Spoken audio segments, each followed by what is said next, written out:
Hello, everyone. This is Spencer Snowling from Hatch, and I'm glad that you are able to join me today for this month's GPSX webinar. So this will be the last one of 2021, obviously, and we're looking forward to joining you next year and continuing on this series. I have with me today Nicholas Piccolo, my colleague, who's going to be talking about doing model calibration in GPSX.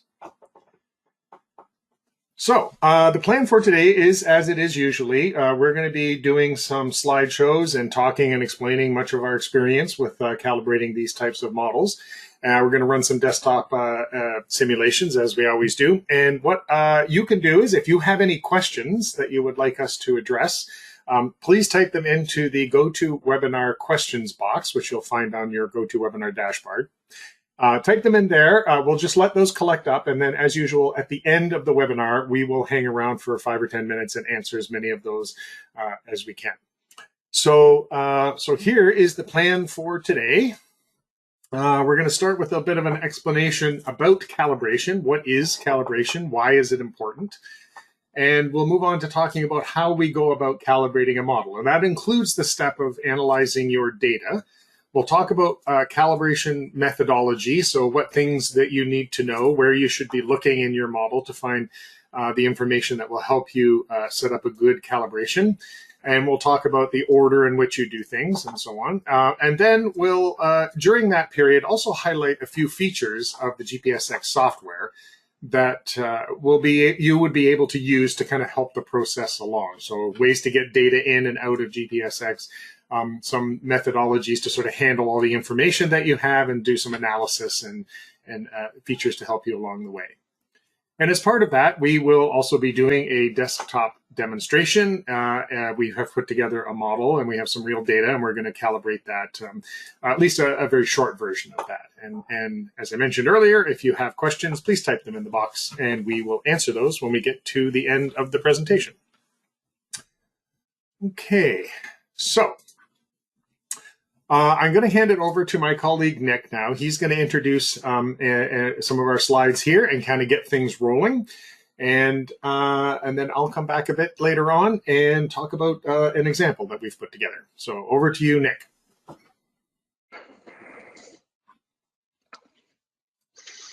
Okay, thank you, Spencer. So just before we get into how to calibrate, first I just wanted to get a little bit of a background on calibration in general and why we even need to calibrate our models. So basically, mathematical models are simplifications of complex systems. So they describe the key processes in the systems, but they don't reflect every single process in a system. So that's basically why we need to calibrate the models. Just as an example, in wastewater treatment systems, there's heterotrophic bacteria. And in reality, there's many different types of heterotrophic bacteria. We probably don't even know all the different types out there, but we typically just represent them as a few different biomass types in models. Thus, basically, calibration is just necessary due to our limited understanding of the real physical, chemical, and biological processes in the system, and also our desire to balance model simplicity with model accuracy, because we could easily just go ahead and add 10 different types of heterotrophs to our Mantis 2 model, for example, but I would argue that that wouldn't really make the model any more useful. It just make it a lot more confusing and more difficult to calibrate. All right, so what is calibration? Many people probably have a good idea of what calibration is, but just our definition is it's the process of adjusting model parameters to improve the fit between model and real data. So you can see here on the right, I just have this effluent total COD plot, pre-calibration, and then if I just click that animation, we can see it post-calibration. So I adjusted a few parameters, and now we can see that the model prediction is much more closely tracking the real data. The IWA actually released a good modeling practice guidelines for using activated sludge models in 2012, and they have a more formal definition of calibration as an iterative adjustment of the model parameters until simulation results match an observed set of data. So basically, calibration can focus on physical, operational, or biological parameters, and the choice of the parameters really just depends on the model, the purpose of the model, and the available data that you actually have for calibration. And some possible parameters that we calibrate in wastewater models are influent fractions like the VSS to TSS ratio, the soluble to total COD ratio, or the COD to BOD ratio, settling parameters, so that could be the maximum settling velocity, the SVI, the hindered and flocculant settling parameters, and aeration parameters is just another example. So those would be like the alpha and beta factors or fouling factors on the diffusers, just things like that. All right. So I guess we just wanted to talk a little bit more about why calibration is important. And this slide kind of is showing just like the 3 stages of modeling. I say 3 stages very loosely because a modeling project is pretty non-linear. Sometimes you're jumping back in between these stages and you're just depending on your needs, you could go to validation, realize something's wrong, have to go back to calibration. But in general, these 3 steps are typically what you follow during a modeling project. And calibration is the first step and the most important step to using models effectively, because if your calibration is bad, your validation is going to tell you that, and then there's really no application for your model if it's not a very good model. So after calibration is the validation step, and that's kind of where you're just checking how good of a calibration you performed, typically using another data set from the same plant or same experiment that you calibrated your model on. And then after validation is the application step, where you're trying to get the model to tell you something that you don't know.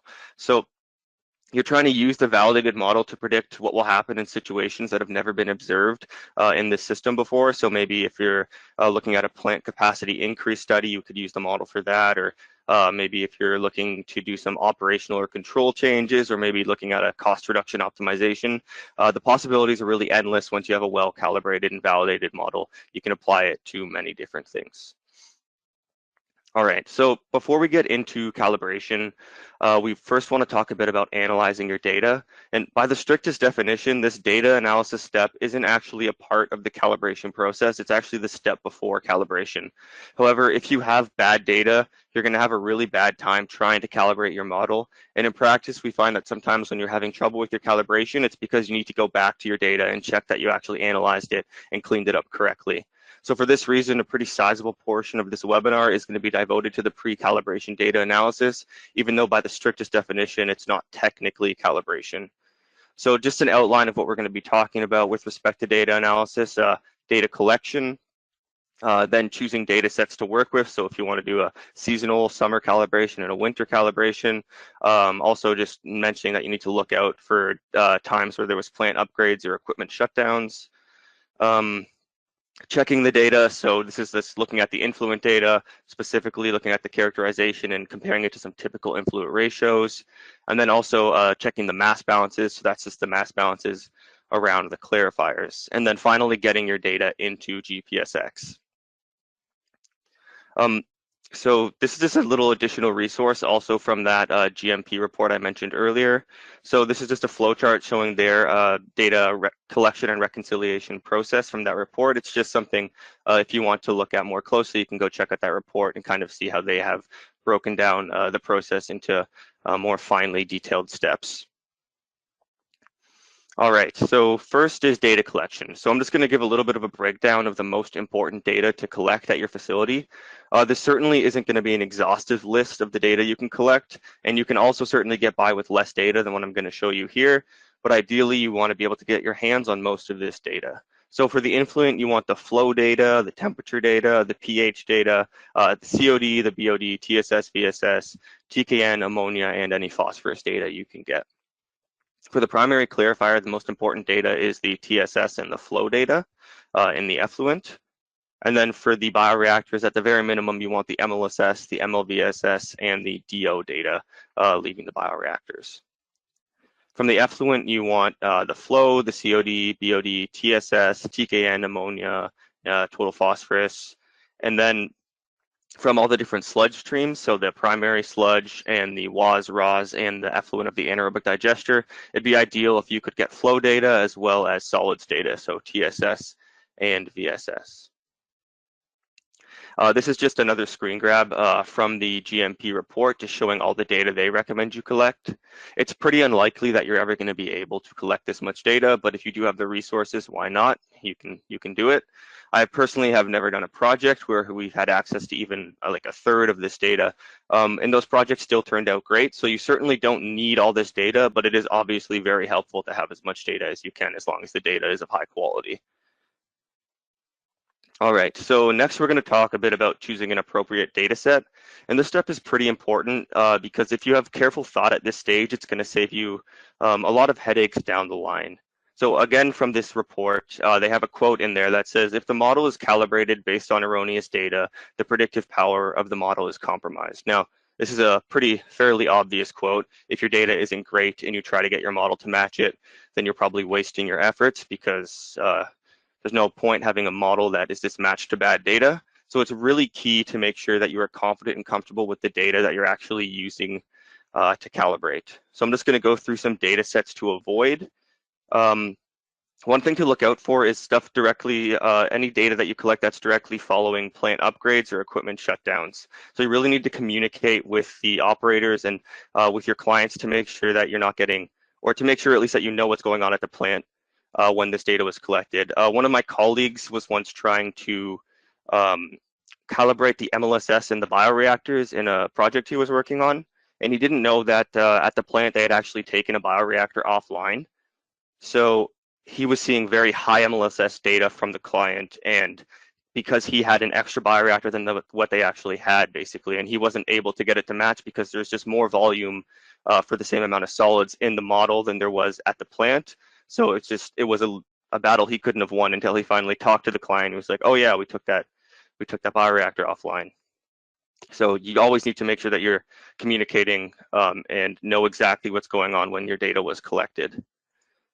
Another thing to look out for is seasonal transition, especially if you don't have dynamic temperature data. So when the season is transitioning, say from summer to winter or winter to summer, the growth rates can change really rapidly. So if it's that time of year and you don't actually have the temperature data for every day or every any sort of dynamic profile of the temperature, then the models are not going to be able to capture the changes in the growth rates that are happening during that time. So it's best to just stick to a summer or stick to a winter unless you have the data that you can actually do a transition period like that. And then finally, just uncharacteristic performance in general. So if there's a wet weather event or some sort of shock loading event, you don't really want to calibrate your model to that. If you calibrate your model, for example, to a wet weather event, and then use the same model to predict day-to-day operation, it's obviously not going to be a great or very useful for predicting just a typical day's operation at the plant. All right, so the next thing we want to look at is the influent. Getting your influent data right is very important. So it's a good idea to go through and at least check these ratios. So these are the VSS to TSS ratio, the BOD to COD ratio, the ammonia to TKN ratio, and the soluble COD to total COD ratio. So you can see in the table here, I just list some of the values of the typical range of these ratios. And the values of these ratios are pretty consistent for municipal wastewaters. So if your influent concentrations are resulting in values of these ratios that are very consistently out of these bounds, or just jumping all around to each side of the bounds or something like that, then you either have a very unique wastewater, or more likely you should probably question your data and collect some more for validation purposes. Obviously, if you're dealing with an industrial wastewater or something very irregular like that, then you can expect maybe some of your values will be outside of these typical ranges. But for municipal wastewaters, you can be a pretty safe bet that it's going to fall within these ranges. So it's just a good thing to check. So I just now wanted to take a second to briefly show the Influent Advisor tool in GPSX and highlight that it kind of performs similar checks as those influent ratio checks. It doesn't flag the ratios per se, but in general, it doesn't allow you to enter any concentrations that are going to lead to unrealistic or physically impossible values of the state variables. So you can enter your influent there on the left, and then the state variables are calculated here on the right.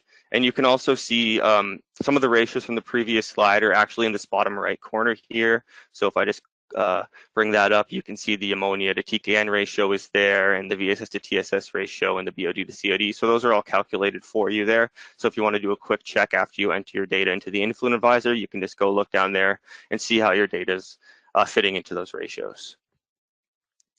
All right, so another crucial step is checking your data using the mass balance. So if you analyze your data and the mass going into the secondary clarifiers does not equal the mass coming out, then the model MLSS is never going to match the data.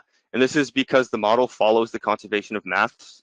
So in the model, the mass is always going to be conserved. The mass balance is always going to close because the model is always obviously assuming the mass is balanced. So if the data doesn't have a mass balance in it, then you're not going to be able to get your data to match the model. So you can check the mass balance at steady state using the equations here on the slide to see if the mass flow of solids into the clarifier is roughly equal to the mass flow out of the clarifier. But there's also this option of calculating the cumulative mass balance, which I prefer because I think it gives you a lot more insight into your data. So to do this, you basically just follow these steps. First, calculate the solids in and solids out for every instance possible over the calibration period. So that's every time point that you have all these necessary pieces of data to calculate both the solids in and solids out value. Then you accumulate the solids in and solids out over the calibration period. So you're just doing a running total over the whole period. And then finally, you just plot the solids in versus solids out. So you plot those two accumulations versus each other. And basically, hopefully, if you mass actually balance, then you end up with a very nice line like this blue one here. That's showing the actual mass balance, and that red line is showing the perfect mass balance. So using this cumulative mass balance, you get a lot more precise information about the performance of the plant, and you can kind of notice where issues are arising. So if you notice that the actual mass balance line deviates from the perfect mass balance line, then you know something there is a bit weird with the data. Maybe there was a sensor issue, or you recorded some incorrect sludge hauling numbers or something like that. So this is just a good exercise and a good check to know if there's maybe some data that you shouldn't be using just because it's way off of the perfect mass balance line. All right. So once you're happy with your data, you actually now need to get it into GPSX so you can drive the model and perform the calibrations. So there's two reasons that we really want to get the data into GPSX, which are the reasons I just said. Basically, while it's important to still have good data for indicator variables, so the output data that you're actually calibrating to, like the concentrations and sludge production and stuff, you also want to have good data for the input.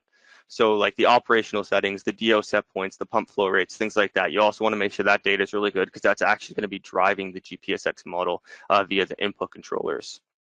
Here I've just listed a few methods for getting data into GPSX. You can use a spreadsheet, enter columns of data into that spreadsheet, and then just link that spreadsheet to GPSX. You can copy and paste values into the data fields that are in GPSX, or you can even go into the input menus and manually enter the steady state values that way.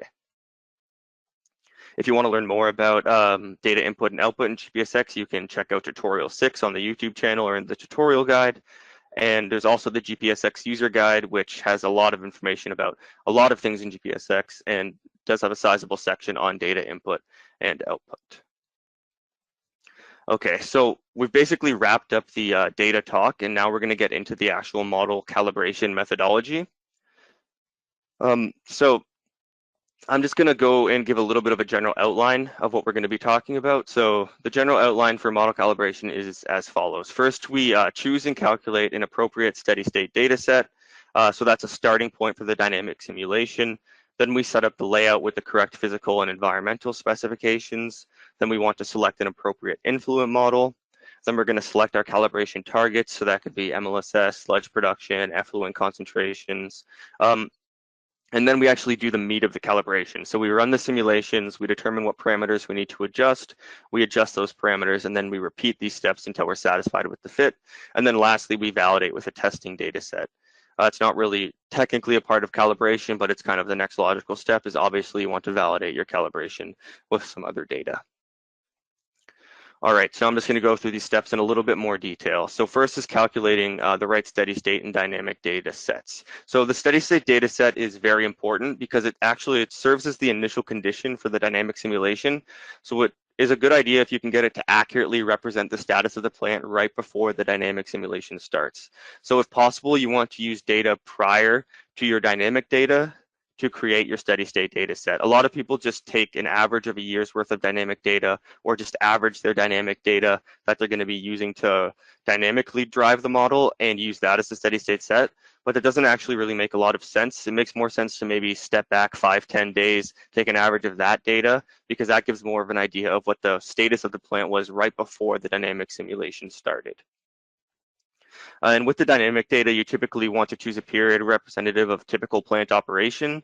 So basically just looking at that data analysis stuff we just talked about, you want to choose a time period that has a reasonably matching mass balance and good influent ratios and things of that nature.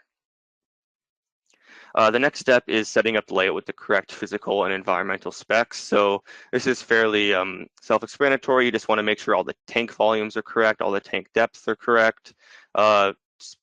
It's very important to go to the clarifiers and make sure the surface areas there are correct and the clarifier depths. Also, if your plant is very far from sea level, you might want to go and change the elevation. You can get that in the simulation menu in GPSX as well. Next, you want to select an appropriate influent model. So in general, we recommend that if you have COD data, you should always use a COD-driven influent model. So that's the COD states influent model or the COD-based influent model. And that's just because COD is a more reliable measurement than BOD. And models are typically based, or our model is based on the COD balance, where COD is conserved. So it's nice to have that, the influent of the model being COD, so that it kind of just closes it nicely throughout the whole simulation. If you don't have COD data though, or you're not very confident in your COD data, then choose a model based on the data you are most confident in. One project I worked on, I actually ended up using the TSS FRAC influent model because they had very frequent TSS data that they had a high confidence in, and they had infrequent BOD data and almost no COD data. And that project went really well. I didn't have any problems with using it. So it's not that you can't use the other models. It's just if you do have good COD data, it's usually the best choice.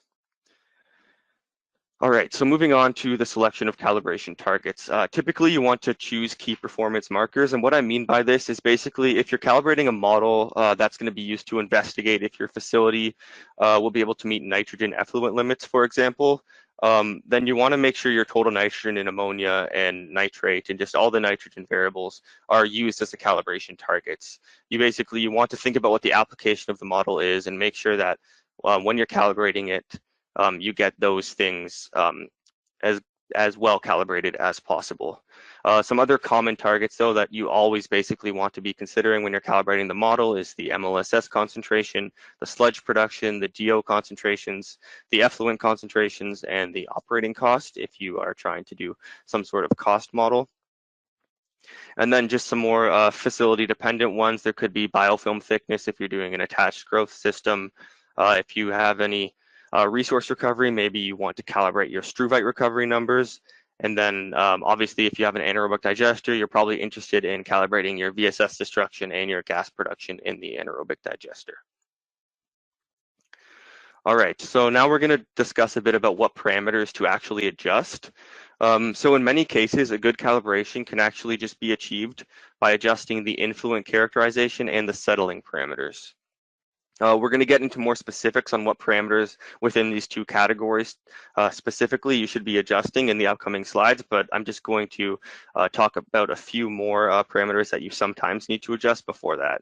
So the biological models typically are pretty well calibrated and they don't usually need major adjustment. But sometimes if you do notice that for whatever reason some of the concentrations in the effluent are off or something like that, and you do need to get into calibrating the biological models, you should stick to the growth rates and the half saturation rates because they can actually be more variable from plant to plant. But I would advise against changing the yields or inert fractions or basically any of those stoichiometric factors because those are very well known and they typically wouldn't change in reality, so you shouldn't be changing them in the model. Some other parameters that may play a role in some systems are aeration parameters like the oxygen transfer efficiency, alpha factor, fouling factors, solids handling performance, so that could be dewatering efficiency, the tertiary treatment, so if you have any filtration or chlorination, you're going to need to calibrate that.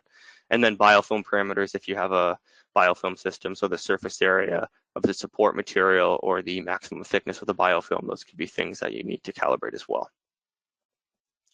Okay, so as I said, I'm going to quickly touch now on the two more key areas of calibration. So that's the influent characterization and the settling parameters. I'm going to start here with the influent characterization. So the influent concentrations are obviously very important, as changing the influent is basically the one thing that you can be sure is going to affect everything else in the model. So a very important thing is correct partitioning of the COD into the soluble substrate, the particulate substrate, and the particulate inerts. Because this affects the DO and the mixed flicker volatile suspended solids, as well as the soluble substrate is very important for any sort of nutrient removal. So if you're doing denitrification or biological phosphorus removal, it's really important that you get your soluble substrate number correct, because that has a very strong impact on the extent of those processes. So you use the influent advisor to control the distribution of the COD, the nitrogen, and the phosphorus into the biodegradable and inert fractions.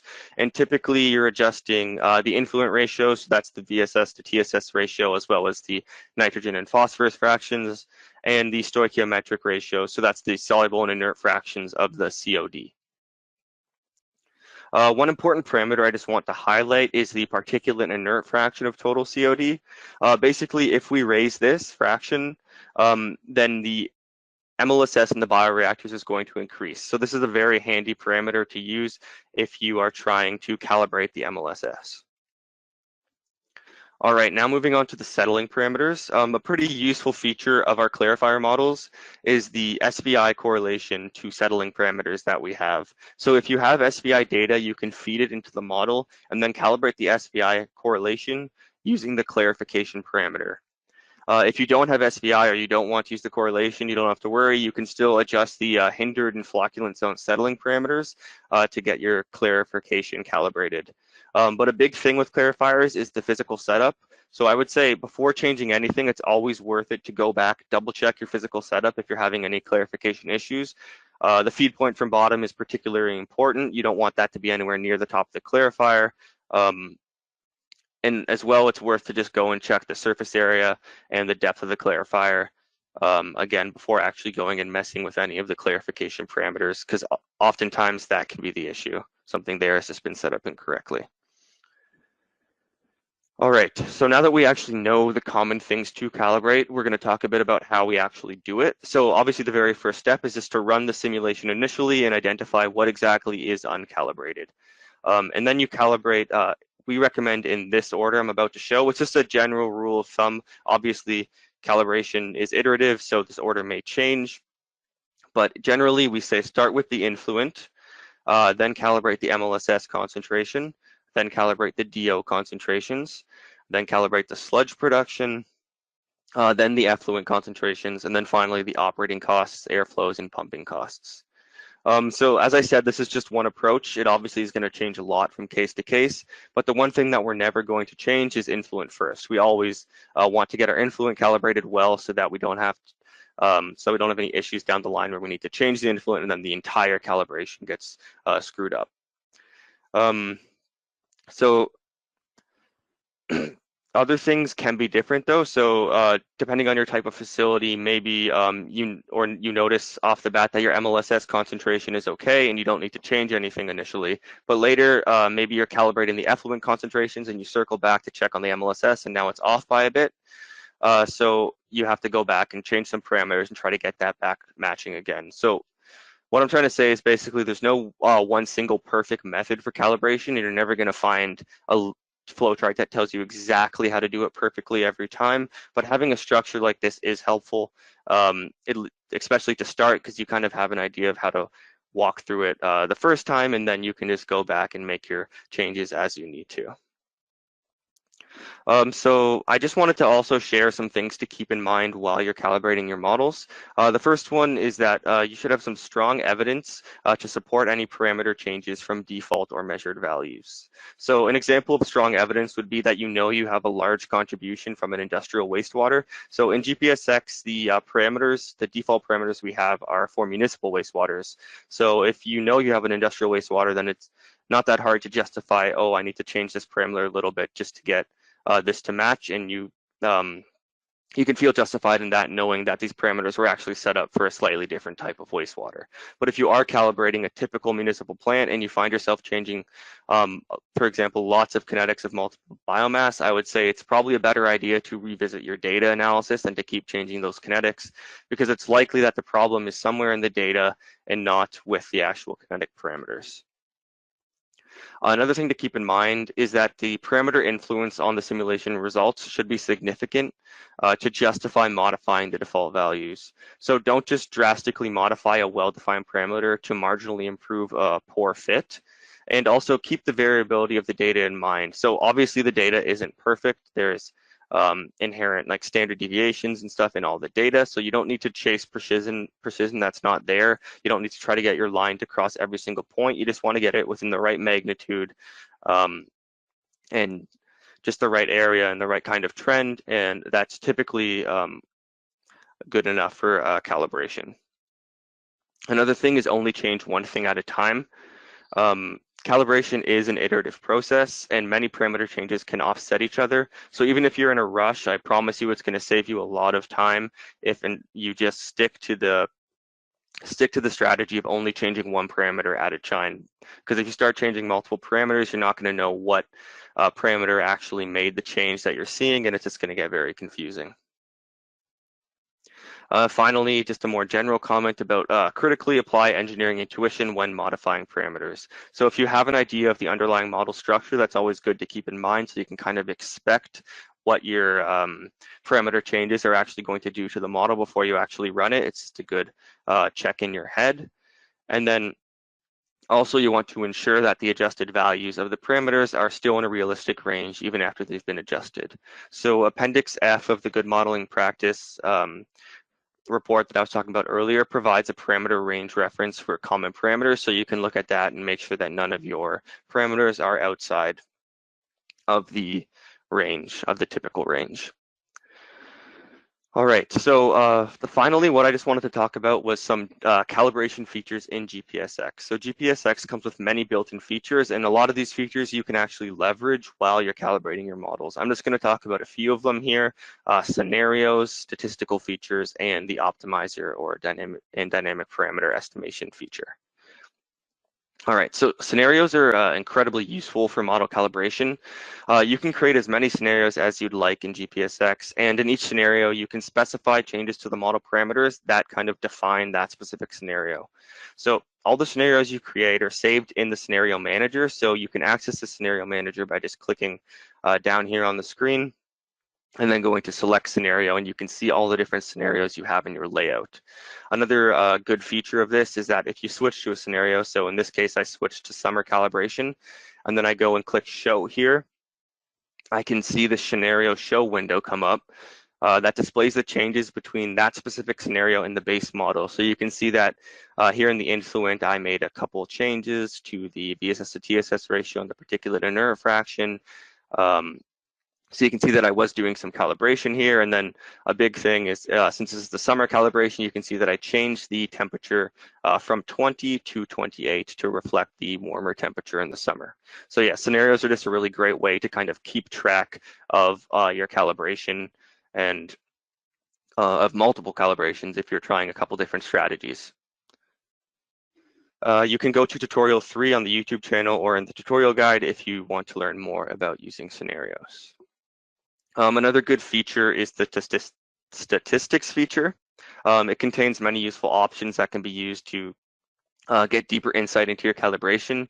So basically, all you have to do is right-click on any graph that contains external data and just click statistics, and that'll bring up the statistics tool, which just contains a bunch of options for different statistical reports. Here I've created a plot of simulated versus measured data with a 45-degree line superimposed onto it. So if the model was fitting the data perfectly, all of these dots here would be on this line. It's just really a nice way of visualizing your calibration progress and lets you see quickly if, for example, if you're mostly over predicting or under predicting, or if there's some sort of trend in the residuals, you can really quickly see that by looking at this plot. Finally, I wanted to talk about the optimizer or dynamic parameter estimator. It can essentially calibrate for you, but as a warning, you should always check the results versus your engineering intuition. For those who don't know what DPE is, basically it's a dynamic optimizer that allows you to set a time window for how frequently the manipulated variable is going to be changed. So in this case that I'm going to show here, I'm going to show an example of using the DPE to estimate the alpha value for aeration. So I'm trying to fit the model predicted airflow to some data that we have by adjusting the alpha value. So it's going to choose a new alpha value every 4 hours over the course of a 4-day simulation. So here we just see the default alpha value being used, and the airflow you can see is kind of on the high end. It's hitting the peaks okay, but it's definitely missing the valleys. So obviously using the default alpha value isn't the best option for this calibration. Then this is just showing using a calibrated alpha value. So this isn't using the dynamic parameter estimator. This is actually just kind of taking a look at the data and just manually adjusting the alpha value and seeing how well I can match to this airflow. So you can see that both the peaks and the valleys now are not being hit that well, and it's kind of like in the middle, just an average of the airflow data is what's being shown by the model predictions. And then finally, using the DPE with a 4-hour time window, I was able to calibrate the alpha value. So you can see here, this is the alpha value predictions that the DPA came up with. So there's kind of a diurnal profile here in the alpha value. And you can see now that the model is matching very well. The peaks and the valleys are both being matched very well because of the fact that the alpha value is now able to change dynamically over the course of the day. All right, so that's all I have in the slides for you, and I'm going to throw it back to Spencer to just go over a bit of a desktop demonstration. Thank you, Nick.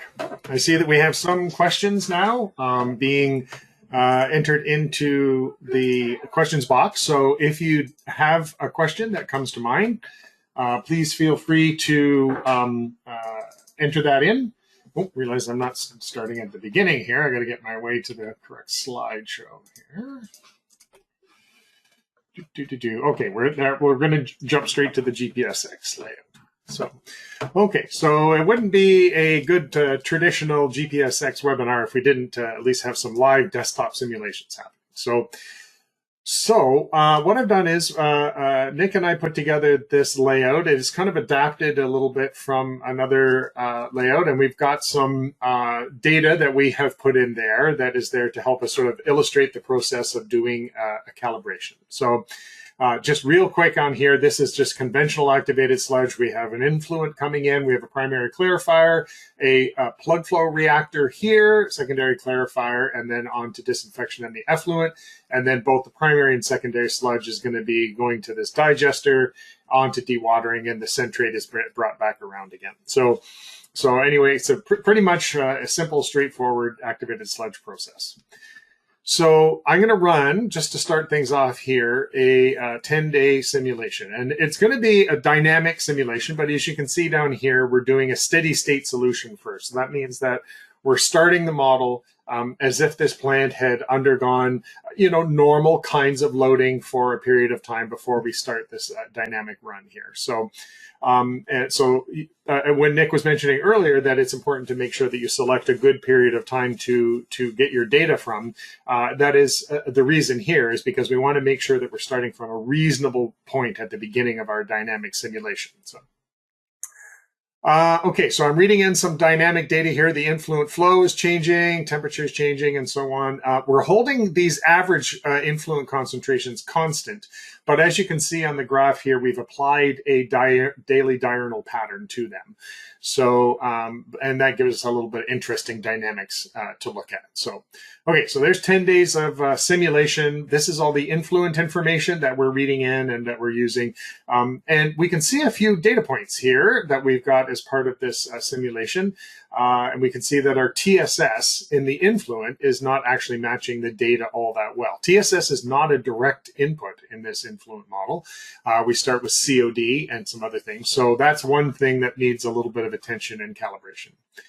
So let's look at the bioreactors themselves, those long plug flow system. We've got an MLSS number here that's the sort of the main lines going through the middle of that. We've got an airflow that goes up and down, and we've got some DO set points down here that are being read in. So we're going to come back and look at those again, and then here's our effluent numbers, and we can see places where we have some data points to match along with what the model's predicting. And as you can see here, it's not very good at the moment. The model's not well calibrated right out of the box. We can see here, for example, these black points along the bottom here are our effluent TSS numbers, and here's the model up here swinging back and forth. And in fact, our total COD here in the blue dots, we can't even see the total COD. It's actually off the top of the graph. So what that's telling us is the model's not very well calibrated, and we need to take a few steps to be able to deal with that. So what Nick wanted to show earlier was that there's usually, you start with your influent, right? We start with understanding that we have done a good calibration, or sorry, that we've done a good characterization of our influent information as part of the calibration of the model. So I'm going to actually create a new scenario here. So Nick mentioned earlier that this is often a good place to sort of create a brand new scenario. I'm going to call it calibration. And then now any changes that I make to the model will be given or collected up and stored under the name of that calibration scenario. And at any point, I can go back to the base model or any other type of calibration that I wanted to do. So in this particular case, this number over here was showing us that our TSS number is, the simulated TSS that we're using is too high. So that means that probably some of the stoichiometric ratios in our influent are probably not correct. We're reading in some real data, but we've left a lot of the other things at the default. So let's take a look at that. If I go in here, go to the influent characterization menu, and as Nick mentioned earlier, we have this tool that's there to help you debug your data and to help it with your calibration. So if I look in the right-hand column here, we can see the TSS is about 350. And so for that given COD and other data points that we've entered here, that number is probably a little bit too big. So you can see the numbers that we have changed away from the defaults here as the blue ones. And so we've left all of these important ratios here, the VSS to TSS ratio, and then the breakdown of the COD into the different levels of biodegradability and solubility here. These are all left at the default value. So these are the kinds of things that, typically you're going to have measurements for these numbers, but this is the stuff that you're going to adjust in as part of your calibration. So I want to bring this number down. So what I'm going to do is I'm going to change the VSS to TSS ratio. That's going to, if I put this number up, that is going to bring the other number down. So if I make that 0.85 instead of 0.75, you'll notice immediately this number here dropped from 350 down to 311. So that's going to, I think, put us in the more correct position. And if I rerun our simulation here, we should find that our new influent characterization, our new influent numbers that we're seeing here are going to match to that data a little better. Now, in a real calibration of the model, you'll probably go through that with the nitrogen and the phosphorus as well, just to make sure that some of those ratios that you're using, that they match right on to the data that you have.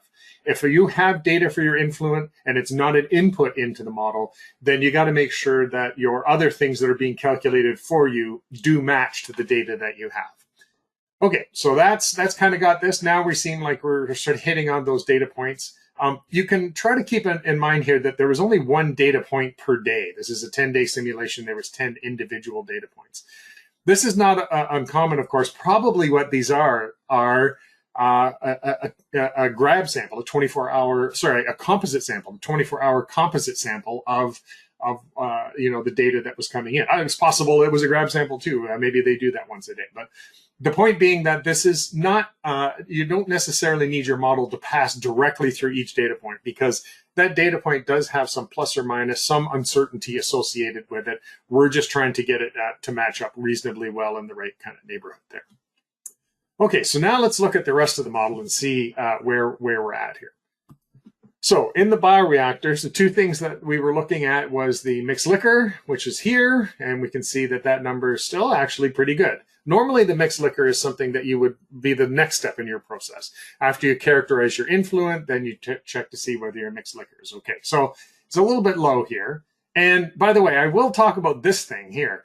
This is kind of a little bit of thing that we put in the data here to show something that we occasionally see in reality. And I'm sure for those of you who have done modeling long enough, you've seen other instances where you have some sort of like weird thing happening here. This is a case where you would have to say to yourself, with some of your own engineering judgment and experience, do I need to make the model match to this? Now, this one's a pretty extreme example.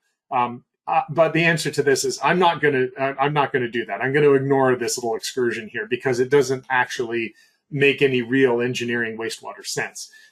This is obviously something to do with the measurement. It was, something to do with the sensor. Well, I know personally that my mixed liquor would never increase by 100% and then back down again within like half a day. That's obviously just something that was going on with the sensor, so I'm not going to worry about it. We'll just ignore that. You could even potentially take those data points out of your calibration, or maybe use a week earlier or a week later, something. But Nick and I decided to leave this in here because it's representative of like the messiness of data that you get in reality.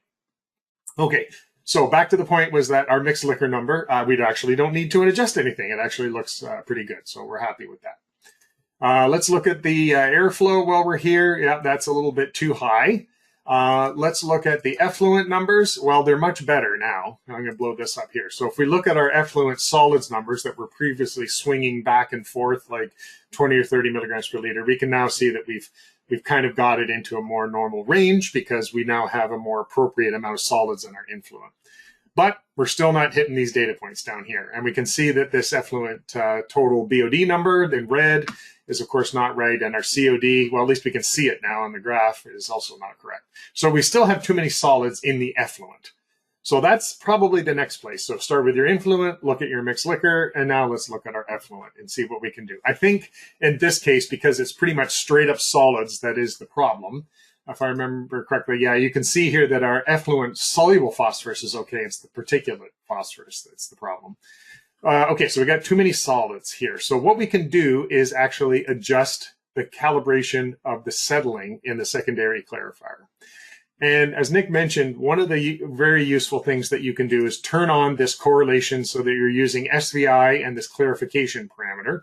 These two parameters I find are reasonably straightforward and intuitive to use, a little bit more so than the theoretical hindered and flocculent zone settling parameters. So let's work with these. I try to do that most of the time. And we can see here for this clarification parameter, that's what's going to control these concentrations, at least to a certain degree, in the effluent. What we're trying to do is calibrate the settling of the low concentrations in the top half of the clarifier. And we want to basically adjust those things. So it's between 0 and 1, and I'm going to increase it to 0.75 because what I want to do is make this stuff settle better. I want it to match more closely to what's really going on in that clarifier. So I forgot to mention it earlier. By the way, you'll notice that when you're in a scenario and you make a change to a parameter, it puts it in green, indicating that this is a scenario-specific value here. Okay, so let's run that again. So now we've made an adjustment to the settling parameter, and that is going to help us understand and see whether that makes an improvement. It makes quite a bit of an improvement here. And of course, now we're seeing pretty close to the correct values of all of this. So the model is now doing a much better job of keeping the solids in the clarifier and not letting them out over the overflow. And so our effluent numbers have now been kind of calibrated into the right place. So now, you don't typically just stop here. One of the important things is to go back and double check the other things in the model. So as Nick mentioned, it's important to not change several things at a time. You change them one at a time, but that also means, excuse me, that you need to go back and iterate through a couple times to make sure nothing else has been pushed off. So what I can see here is that looks pretty good. I'm going to go back and look at my influent number. Well, nothing changed here. That's just an influent calculation. But the bioreactor, okay, so now this is a much higher than it was before. It's gone up by maybe a few hundred milligrams per liter. So that means this probably needs some adjustment. So, and the reason for this, it makes sense. We've now kept more solids into our clarifier, so we're probably recycling more solids back into the bioreactor through the RAS. So this means that we now need to make an adjustment to bring this number back down to where it should be. And so that's an important thing to do. You always want to have your mixed liquor numbers correct. And in most cases, small adjustments to the mixed liquor like this can be handled and are due to not having the right amount of inert material in your influent. So if I go back and I take a look at the influent characterization, like I did before, so that this is the number I changed last time so that I have the right TSS. I didn't make any adjustments to these fractions here. So these are the fractions of total COD that get designated off to soluble inert, readily biodegradable substrate, particulate inerts, colloids, and then the last, anything that's left over goes into particulate, slowly biodegradable substrate. So basically, you set up where all of this goes. So 5% of it is inert, soluble inert, 20% of it is substrate, 13% of it is particulate inerts, and so on. And so you can juggle all this, and the remaining part of the 100% goes into the XS state variable, slowly biodegradable substrate. Okay, this is the one that's the important one here. Particulate inert fraction of total COD. This is the stuff that is the XI state variable, particulate inert organic COD. It is the stuff that is not going to be broken down by the biomass. It is just going to float in there and then float out, and it's going to settle out in the secondary clarifier and be recycled back, and it becomes a significant portion of your mixed liquor. For that reason, I can adjust the mixed liquor concentration by making a change to this variable. And in fact, matching it is the thing that you want to do. That is what's going to calibrate the model and get it into the right place. So I'm going to say, let's take half of this particulate inert material and then put it into the slowly biodegradable substrate. So I'm just going to cut this number in half. That may seem like a very large change, actually, by reducing that by half. But if you think about it, it's really just saying, of the 100% of all of the total COD, I'm just going to move like 6% of it from one place to the other. So we're going to basically keep it as a solid. It's a particulate, but we're going to move it from being non-biodegradable to biodegradable. Okay, so let's do that and then run that again. So yeah, it's very, very common to make adjustments to the particulate inert fraction during an influent characterization where you're trying to match your mixed liquor numbers.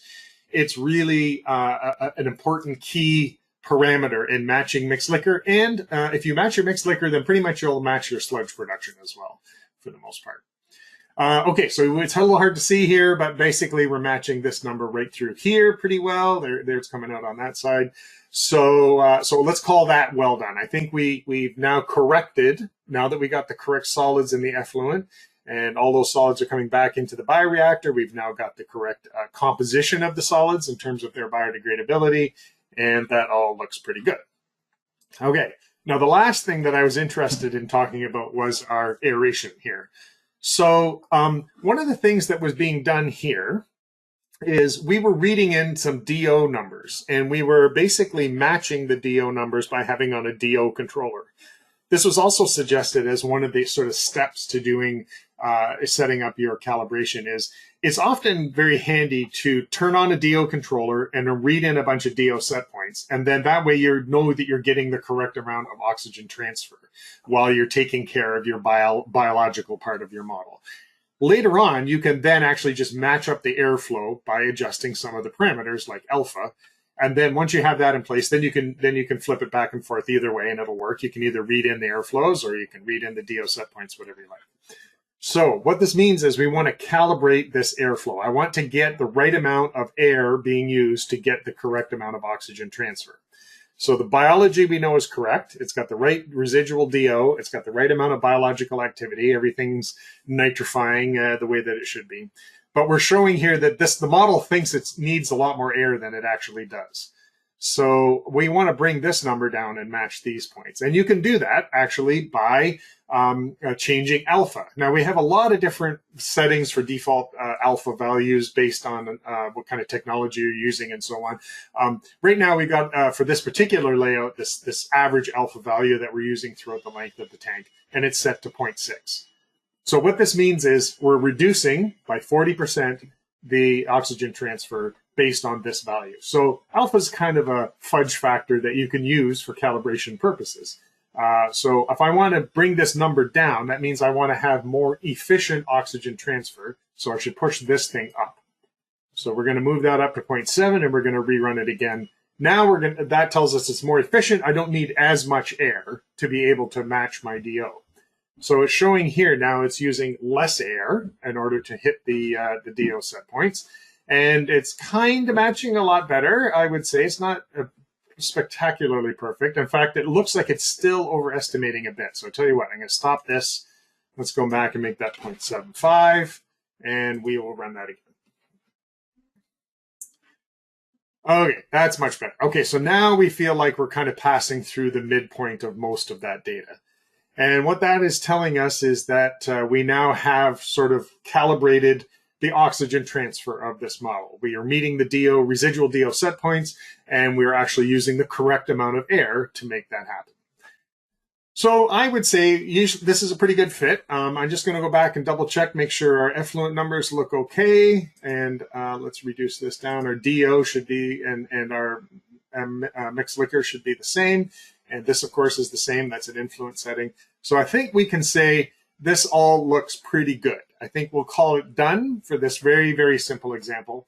Other things that you might want to have done and moved on, if you had the data, of course, is you could calibrate potentially other things. We could have gone to the details of seeing, for example, the digester gas production and see whether if we had gas production data, we could, potentially adjust some of the things there. In this particular case, we didn't have to adjust any of the biological parameters, but if you did have something weird going on at this plant where the biological activity was a little bit diminished because of something in the influent, you could have changed those things too. But actually, our numbers match pretty nicely here in this particular system. Okay, so I'm going to call that done, and I'm just going to pop back to our slides and kind of wind things up here. With a few final thoughts. We wanted to sort of provide a few last-minute guidelines. We always suggest selecting what we call typical plant performance. If I'm doing a calibration of a model of a facility and I'm doing it for the first time, it's best to try and ask, the operators of that facility, can you give me a period of data when the plant was running like it normally does, and use that. If you're going to start a dynamic simulation, like I was just doing there, you need to set up what the values will be used for at steady state prior to the beginning of the dynamic run. And it's good to actually grab some data that comes from the period before the dynamic run. Say, take the averages of, say, a month prior to the beginning of your dynamic run before you run 3 months of dynamic data. That way it will match the good starting point. Be aware and be willing to change some of the physical parameters that you're putting into your model in order to get the calibration done. Some physical data may not be exactly what they think they are. I've had lots of cases where people said, oh, yeah, there's a split there between the two lanes. It's a 50-50 split of flow. But the model's saying, no, it isn't. You probably have something other than a 50-50 split. Here's another example that I've also had several times of a digester volume. And in fact, it happens so often, we put in a new parameter here called effective volume fraction. This is showing 100%, but you might actually want to reduce it down, say, to 80% if you're not able to match your gas production, because you might have a not completely mixed digester, or you might have some of the digester volume taken up by struvite precipitation or something like that. So often, if somebody gives you a tank volume and you put that in the model and it's over predicting performance, it might tell you that you need to back it off a little bit to deal with some imperfect mixing or short circuiting of the flow as it goes through and out the other side. Always question your data. If you find, as Nick mentioned before, you have to change a lot of things, then you may need to go back and review the data that you're using and be willing to adjust and or throw out some of the data if it just doesn't work. The models are 100% based on mass balance, so they have to fit. But your data might, you might have one number that's not great for some reason with the sensor. There's no point in trying to force the model to match it because it won't happen. So experience has always shown us and everybody in this industry that the influent characterization is pretty much the most important part. It drives the whole rest of the model. So try to get that in line as best you can first. and be willing to iterate through a few times just to see if that latest change that you made causes anything else to kind of go out. You know, activated sludge has a big recycle in it, so sometimes changing things in the secondary clarifier will adjust things as it happens at the beginning. Or even if you're changing your calibration of your digester or your centrifuge, it might, you know, some centrate going back might change things a little bit too. So there's a couple of references here that we talked about today. IWA and publishing has put out these two reports here on influent characterization and on the guidelines for using activated sludge models. Those are both really great reports and might be very useful to you.